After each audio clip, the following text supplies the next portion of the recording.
கிராம மக்கள் எதிர்ப்பை அடுத்து கண்டதேவி கோவில் குறித்த நூலை வெளியிடாமல் ஆளுநர் RN ரவி புறப்பட்டு சென்றிருக்கிறார். கூடுதல் விவரங்களோடு சதாசிவன் நம்மோடு இணைந்திருக்கிறார். விவரங்களை பகிர்ந்து கொள்ளுங்கள். சிவகங்கை மாவட்டம் தேவகோட்டை அருகே உள்ள கண்டதேவியில் பிரசித்தி பெற்ற சொர்ணமூர்த்தீஸ்வரர் திருக்கோயில் உள்ளது. இந்த கோவில் தேரோட்டத்தில் பல ஆண்டுகளாக பிரச்சனை இருந்து வந்த நிலையில் கடந்த ஆண்டு முதல் அனைத்து சமுதாய மக்களும் இணைந்து இந்த தேரோட்டத்தை சிறப்பாக நடத்தி வருகின்றனர்.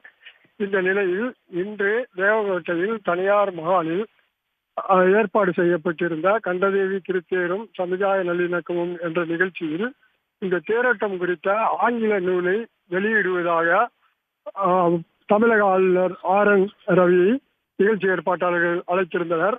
இந்த நிகழ்ச்சிக்கு ஆளுநர் வருவதை அறிந்த அந்த பகுதி கிராம மக்கள் 4 நாட்டார்கள் என்று சொல்லப்படக்கூடிய 172 கிராமங்களைச் சேர்ந்த கிராம மக்கள் இந்த நிகழ்ச்சியில் சர்ச்சைக்குரிய திருத்தி எழுதப்பட்ட இந்த நூலை வெளியிடக்கூடாது என்று எதிர்ப்பு தெரிவித்தனர். ஆளுநருக்கும் நேரடியாக அவர்கள் அந்த ஊடகங்கள் மூலமாக இந்த நிகழ்ச்சியில் இந்த நூலை வெளியிடக்கூடாது என்று வேண்டுகோளும் விடுத்திருந்த நிலையில் நிகழ்ச்சி ஏற்பாட்டாளர்கள் இன்று காலை இந்த நூல் வெளியிடப்படாது என்ற தகவலை வெளியிட்டிருந்தனர்.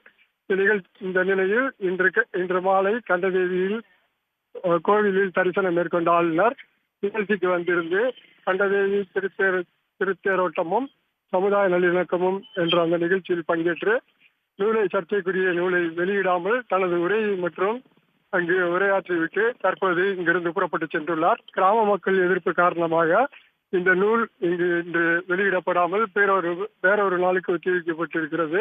இதனால் கிராம மக்கள் எந்த ஒரு எதிர்ப்பும் தெரிவிக்காமல் ஆளுநரை வழி அனுப்பி வைத்துள்ளனர்.